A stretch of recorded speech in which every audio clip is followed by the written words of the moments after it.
घरातला आवरलेलं होतं, अचानक प्लॅन ठरला. मग आम्ही औदुंबरला जायचा विचार केला. आत्ता निघालोय. अचानक ठरल्यामुळं आज गुरुवार असल्यामुळं औदुंबरला जायचा विचार झाला. मग पायऱ्यात उतरून खाली निघाले. आता अचानक ठरल्यामुळं दत्तासनी जायचं. पलूसमध्ये आलेलो आहे. धोंडराज महाराजांचं मंदिर आहे, पलूसचं ग्रामदैवत आपले. मग तिथं दर्शन घेतलं.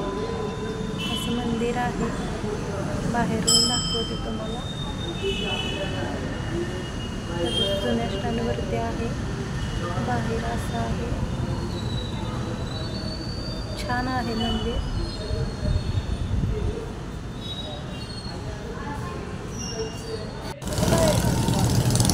आता अमनापूरमध्ये आलेलो आहे.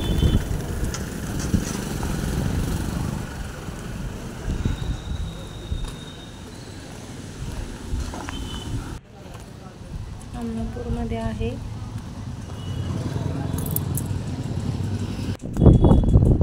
ही कृष्णामाई नदी आहे. नदी पूर्ण भरलेली आहे. पाऊस पडल्यामुळे पाणी भरपूर आहे. पाणी वाहतंय.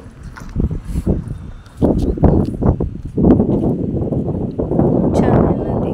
नदीला भरपूर पाणी आलेलं आहे. अमनापूरमध्ये आहे. औदुंबर 5 किलोमीटर आहे. आता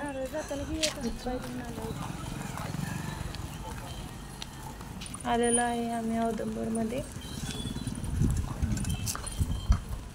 इकडं गाड्या लावायला पार्किंग वगैरे आहे. इकडं विकायला बसले केळी वगैरे फळं. हे मंदिरात पोचलो आम्ही. खाली मंदिर असल्यामुळे पायऱ्या उतरून जायला लागतं. छान आहे मंदिर. दत्त महाराजांचं दत्त मंदिर आहे. नदीकाठी आहे. ही समोर इकडं नदी आहे, कृष्णा नदी.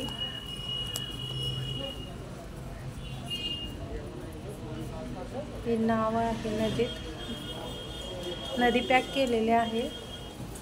नदीला भरपूर पाणी आल्यामुळे नदी पॅक केल्या. इकडं पाठीमागं आलोय आम्ही. इकडं पाठीमागं मंदिराच्या पाठीमागं इकडं मंदिर आहे. महादेवाची पिंड इकडं छोटीशी आहे.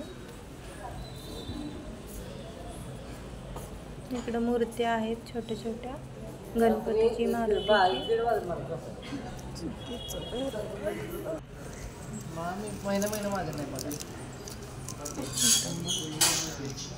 हे दत्त महाराजांचं मंदिर आहे. समोर आलेलं आहे. असं खूप छान दर्शन झालं. खूप मस्त वाटलं. गर्दी पण नव्हती एवढी. हे तर उंबराचं झाड आहे. त्याला एक प्रदक्षिणा घातल्या दर्शन घेऊन आल्यानंतर. खूप छान वाटलं, फ्रेश वाटलं. दर्शन खूप मस्त झालं. गर्दी नव्हती त्यामुळे छान वाटलं.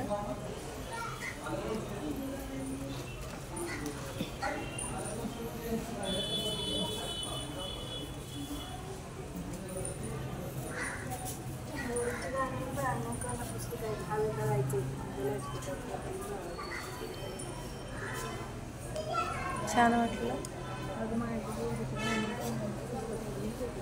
फुल खाली पडलं, वरती ठेवलं.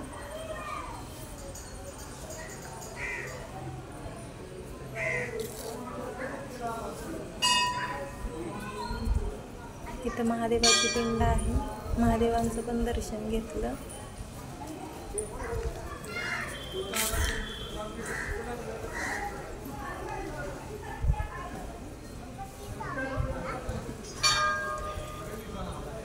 गर्दी नसल्यामुळे एकदम मस्त झालं दर्शन.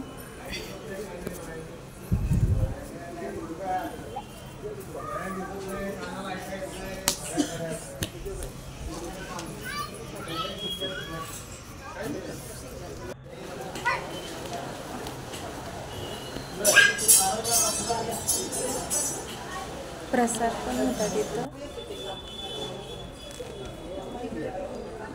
आम्ही प्रसाद घ्यायला आलो इकडं. प्रसाद पण खूप छान होता.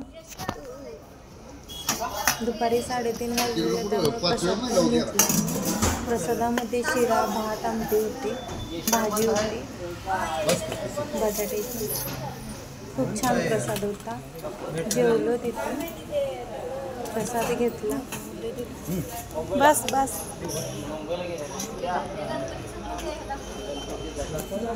गर्दी नसल्यामुळे प्रसाद पण लगेच भेटला.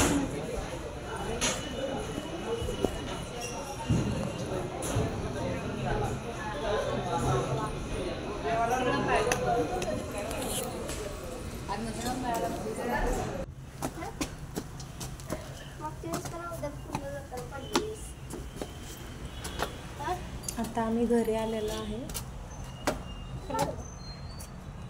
किल्ल्याकडं